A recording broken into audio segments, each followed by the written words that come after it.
Agora sim a gente pode começar com adições e subtrações de frações com denominadores diferentes, que é o ponto onde alguns têm alguma dificuldade em relação a isso.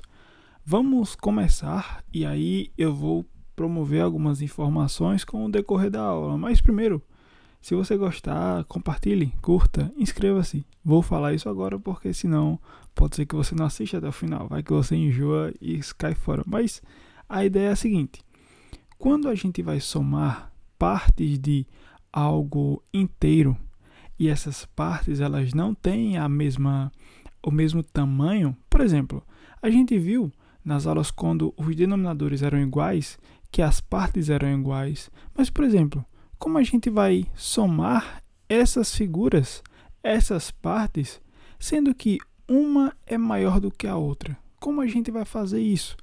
E essa soma ela vai ocorrer de uma maneira que a gente deve ter um cuidado. Por quê?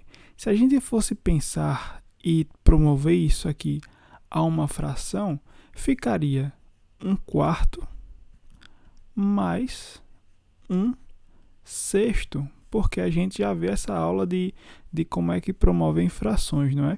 E aí existe essa dificuldade. Os denominadores são iguais. Como a gente vai fazer isso? Como a gente vai assumir um termo parecido? E aí vem algumas ideias que estão nas aulas extras, mas que a gente consegue promover esse raciocínio sem precisar daquelas aulas. Mas se você ficar com alguma dúvida ou por motivos de curiosidade, você vai lá e assiste e vai estar no card, perfeito? Vamos lá entender algumas coisas. Também existe uma aula extra falando sobre o porquê que a gente soma dessa forma. Você também pode ir lá no card e olhar como é que a gente faz em relação a isso, tá certo? A maneira que eu vou fazer aqui é a maneira que não envolve o mínimo múltiplo comum. Lembra daquele MMC, que a gente vai e faz dois tópicos assim e fica dividindo. Eu não vou fazer por esse método para você perceber que não precisa exatamente dele, apesar que ele também vai tentar reduzir um tempo, mas dessa forma também vai reduzir porque você não vai utilizar o MMC. Então, de maneira direta, a gente vai fazer o que quando tem frações com denominadores diferentes? A gente já sabe que vai ficar em uma fração, então já podemos colocar o travessão aqui. E o que a gente vai fazer é achar um múltiplo comum aos denominadores, 4 e 6. De maneira direta, você vai fazer o quê? Multiplicar os denominadores. 4 vezes 6 dá 24. Então, o denominador do novo resultado vai ser 24. No final da equação, eu vou dar uma pequena fala, mas é coisa simples. Você não precisa se preocupar com isso. Pronto, já sabemos que devemos multiplicar. O que precisamos fazer agora? O que precisamos fazer agora é um simples algoritmo, vamos falar assim, em relação a isso. Porque o que você vai fazer? Você vai pegar o novo denominador e fazer assim: 24 dividido por 4 dá 6. Então, 6 vezes o numerador daqui de cima, 6 vezes 1 dá o próprio 6, então ele fica aqui. Mais, e aí a mesma coisa faz com esse daqui, com 6. 24 dividido por 6 dá 4, não é? 4 vezes 1 dá o próprio 4, então coloca ele aqui. Perfeito? E aí a gente vai ficar com 6 mais 4, 10. 24 está embaixo, ele fica embaixo. E aí eu falei naquela aula sobre simplificação que os dois números aqui são pares, então eu posso dividi-los por 2, ficando 10 dividido por 2 dá 5, 24 dividido por 2 dá 12. Essa é a nossa resposta. Se você utilizasse o MMC, que tem nas aulas extras eu falo sobre o MMC, então eu não vou falar disso aqui. Quando você vai fazer o MMC vai dar 12. E aí já faz a conta direta. Você percebe que aqui eu não fiz a conta direta, mas que também economiza tempo e não tem problema em relação a isso. E aí, é essa a ideia aqui. Se você está com dúvida, uai, mas que diabo eu vou fazer aqui, divide e multiplica? Você volta a aula um pouquinho e fica repetindo isso. Isso é prática. Outra informação é que, se você quer saber o motivo que a gente faz isso, você também vai em uma aula extra que fala sobre isso. Eu não coloquei junto para que não fique longo e porque a maioria das pessoas não pensam em saber, por que acontece isso? Já quer saber direto e aí é só prática e entender como é que funciona as informações. Vamos para mais outras questões para você entender o seguinte. Essa primeira aqui a gente já fez, né? Repeti ela, não sei para quê. E aí a gente pode ir para as outras, ó. Vamos fazer essa 2 terços mais 3 quintos. Primeira informação é que a gente nota que os denominadores são diferentes. Então, a gente já sabe que vamos ter que usar esse método. Então, a gente vai colocar o travessãozinho, porque sempre usamos, não é? E aí faz, ó. Qual vai ser o novo denominador aqui? O novo denominador vai ser a multiplicação dos dois, ou o múltiplo comum entre os dois.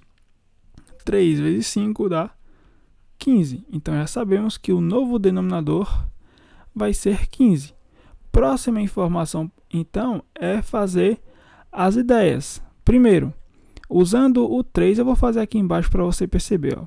Vai ficar 15 dividido por 3 é igual a 5. E o 5 eu vou multiplicar por 2, que isso aqui vai dar 10. Perceba que eu estou fazendo utilizando o 2 terços aqui. Estou fazendo essa ideia. E aí, ó, deu 10. Ou seja, usando as informações aqui em cima, seria 15 dividido por 3 vai dar 5. 5 vezes 2 dá 10. Então, o 10 eu coloco aqui em cima.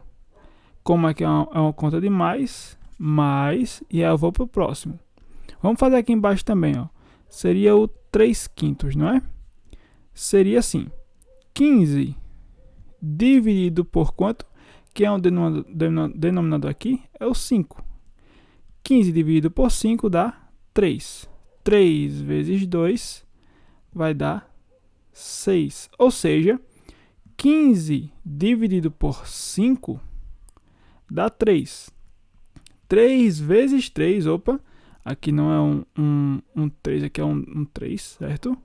E aqui é um 9, acabei errando aqui, olhando para de cima. Então, ó, 15 dividido por 5 dá 3. 3 vezes 3 vai dar 9. Então, o resultado daqui de cima vai ser quanto? 10 mais 9, deixa eu mudar a cor.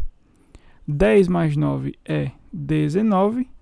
19 dividido por 15, essa é a nossa resposta. Perceba que essa ideia vai ser utilizada sempre, ok?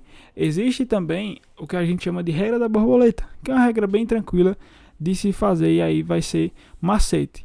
Para que você perceba essas informações, vamos lá entender. Essa primeira eu vou fazer com a regra normal e a outra eu posso usar o macete da regra da borboleta para que você entenda como a gente faz essa relação. Ó.